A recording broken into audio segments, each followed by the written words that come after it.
હિન્દુ લગ્નને લઈને ગુજરાત હાઈકોર્ટનો મહત્વનો ચુકાદો વિધિ વિધાન વિના થયેલા હિન્દુ લગ્ન અમાન્ય. માત્ર લગ્નનું રજીસ્ટ્રેશન લગ્નનો પૂરતો પુરાવો નથી. સપ્તપદી સહિતની આવશ્યક વિધિઓ ફરજિયાત. ગુજરાત હાઈકોર્ટે હિન્દુ લગ્નની કાનૂની માન્યતા અંગે મહત્વપૂર્ણ ચુકાદો આપ્યો છે. તો માત્ર મેરેજ સર્ટિફિકેટ અથવા લગ્નનું રજીસ્ટ્રેશન લગ્નને કાયદેસર માન્ય બનાવતું નથી. હિન્દુ મેરેજ એક્ટ હેઠળ નિર્ધારિત ધાર્મિક વિધિઓ, જેમાં પરંપરા મુજબ સપ્તપદી જેવી આવશ્યક વિધિઓનો સમાવેશ થાય છે, તેનું પાલન જરૂરી છે. કોર્ટે જણાવ્યું કે લગ્નનું પ્રમાણપત્ર માત્ર પહેલાથી સંપન્ન થયેલા લગ્નનો રેકોર્ડ છે, જ્યારે હિન્દુ લગ્ન માત્ર કાનૂની કરાર નહીં પરંતુ પવિત્ર સંસ્કાર અને જીવનભરનું જવાબદારીપૂર્ણ બંધન છે.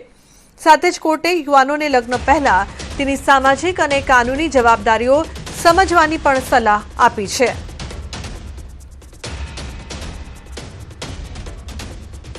માત્ર રજીસ્ટ્રેશન કરવાથી ગુજરાત હાઈકોર્ટ એવું માને છે કે જે પશ્ચિમ દેશોમાં જે ઘણા બધા પ્રોબ્લેમ્સ થતા હોય છે કે જ્યારે લગ્ન કરવાની ઈચ્છા થઈ ત્યારે લગ્ન કર્યા અને હવે જ્યારે મનમેળ નથી ખાતો ત્યારે હવે અમારે લગ્ન તોડી દેવા છે.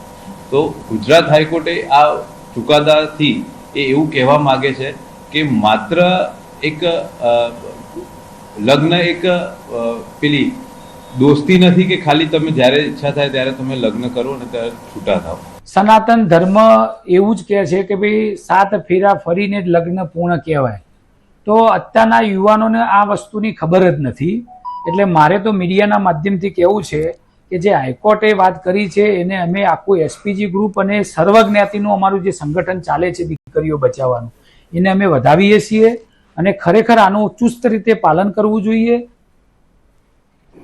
તો ગુજરાત હાઈકોર્ટના હિન્દુ લગ્ન અંગેના મહત્વપૂર્ણ ચુકાદાને બ્રહ્મદેવ સમાજના રાષ્ટ્રીય મહાસચિવ મિલન શુક્લે આવકાર્યો છે. તેમણે જણાવ્યું છે કે આ ચુકાદાથી સમાજને મોટો ફાયદો થશે અને ભારતીય સંસ્કૃતિને કાનૂની સુરક્ષા મળશે. તેમણે કહ્યું છે કે આ નિર્ણયથી વ્યભિચાર જેવી પ્રવૃત્તિઓ પર અંકુશ આવશે. સાથે જ બ્રાહ્મણ સમાજને અપીલ કરતા તેમણે વૈદિક પરંપરા મુજબ અને માતા પિતાની સંમતિથી જ લગ્ન કરવાની અપીલ કરી છે.